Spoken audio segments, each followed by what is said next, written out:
E nesse período aí de quase 13 anos cobrindo a área de tecnologia, eu passei pela experiência de ser mulher numa área que a princípio era muito machista. Tive problemas muito sérios no início. Quando eu trabalhava no Jornal do Brasil, eu fazia coberturas jornalísticas de tecnologia e raramente eu encontrava mulheres cobrindo aquela área. E já passei por algumas coisas bem desagradáveis, assédio por parte de fontes que não viam jornalistas de tecnologia como uma profissional de respeito, né? Então já tive que colocar muita fonte no seu devido lugar. Há mais ou menos uns 5 anos eu comecei a escrever para um fórum de hardware e software na internet, chama Fórum P6, que é que reúne uma galera muito legal. Tem 10 colunistas, desses 10 colunistas apenas uma é mulher, e amiga aqui. E no começo foi muito difícil, porque eu era muito maltratada. O público não gostava de ter opinião feminina a respeito de tecnologia, porque eles diziam que o lugar da mulher era na cozinha. Você deve conhecer bem, a internet era um lugar muito machista. Então, acho que deu uma mudada e eu acho que a gente devia conversar um pouquinho sobre isso. Eu andei pesquisando essa semana a respeito até da Sarah Palin, que está concorrendo a vice nos Estados Unidos, e eu fiquei muito chocada com o tratamento que ela tem na internet. Porque fala muito pouco na internet da trajetória política dela e muito sobre o fato dela ser bonita, sobre as bonequinhas que criaram sadomasoquistas da Sarah Palin. Eu fiquei muito decepcionada, porque a internet hoje é um ambiente altamente feminino. A gente domina a internet. Tem até um dado que saiu aqui em março, que dizia que 60% das brasileiras navegam na internet no seu tempo livre e que 48,9% dos internautas brasileiros residenciais são mulheres. Aí fala, o que a mulher vai buscar na internet? Já fiz uma reportagem sobre isso recentemente, e que dizia, as pessoas tinham a impressão de que a mulher ia para a internet comprar ou procurar bolsa, sapato, e na verdade não era assim não. Essa reportagem que eu fiz há uns 2 anos já dizia que as compras preferenciais das mulheres na internet eram livros, e essa pesquisa de março do Ibope mostrou que o interesse principal das mulheres hoje na internet é notícia. Então a mídia a partir daí tem que entender que a mulher não está buscando sapato, bolsa, etc. Ontem mesmo eu fiz um teste e pedi até meu marido para observar comigo, para ver se eu não estava com um olhar muito feminino. Eu fui buscar mulheres na internet, botei várias combinações no Google para ver o que a gente descobriu em termos de mulher na internet. Descobri muitos movimentos, ONGs, coisas muito legais, muita discussão sobre a mulher e as eleições, participação feminina. Agora, descobri que a maioria absoluta, infelizmente, ainda é mulher pelada, que é bom, enfim, a mulher e as compras. Os sites femininos hoje, os grandes portais femininos, são todos direcionados à educação dos filhos, o que é muito importante, ainda mais agora para mim, nesse momento de maternidade, mas raramente eu vi nesses grandes sites de público feminino discussões importantes relativas à política, e a gente tem uma participação muito importante. As redações hoje são dominadas completamente por mulheres, e essa é uma boa notícia. O Jornal O Globo, por exemplo, eu até selecionei aqui, fiz lá um estudo demográfico, e a maioria absoluta, eu botaria aí 70% das redações hoje são mulheres.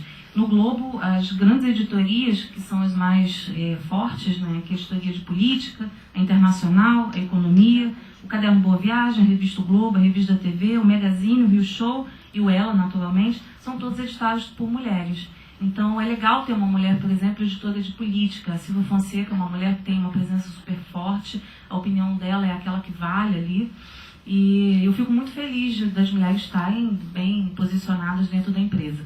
A empresa tem uma relação muito forte com a mulher. O Globo na internet, hoje a editora-chefe é a Sônia Soares, que também é uma grande mulher, uma mulher que tem uma visão de economia, uma visão de política muito forte. Então a gente tem uma redação hoje formada por grandes mulheres, o que é um bom caminho. Então eu vejo que na cobertura do dia a dia a gente não tende a nenhum lado específico, mas pelo menos tem mulheres ali que entendem o ponto de vista feminino e mulheres defendendo ali as nossas colocações, as nossas posições. Mas eu ainda sinto, principalmente na internet, muito machismo. Eu não sei qual é o caminho que a gente tem, eu até queria entender um pouquinho com os especialistas aqui, qual é o caminho que se devia buscar para que isso modificasse um pouco.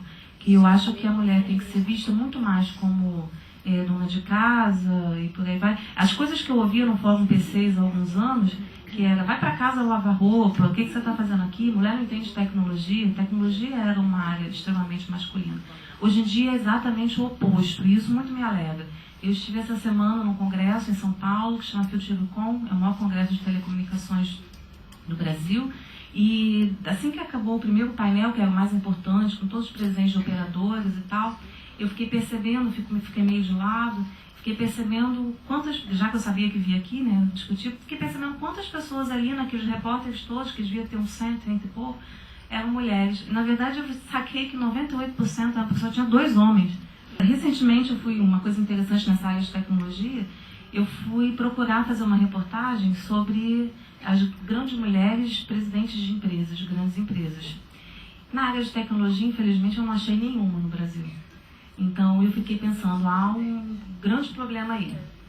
E fui buscar no exterior quem é que tinha grande nome, grande repercussão lá fora, e só achei 2, que era a presidente da Xerox Mundial, que eu já tive o prazer de conhecer, uma grande mulher, uma mulher inteligentíssima, que conseguiu tirar a Xerox da quase falência para hoje uma posição confortável da área de serviços, e a presidente da HP, que era a Carly Fiorina, há muito tempo.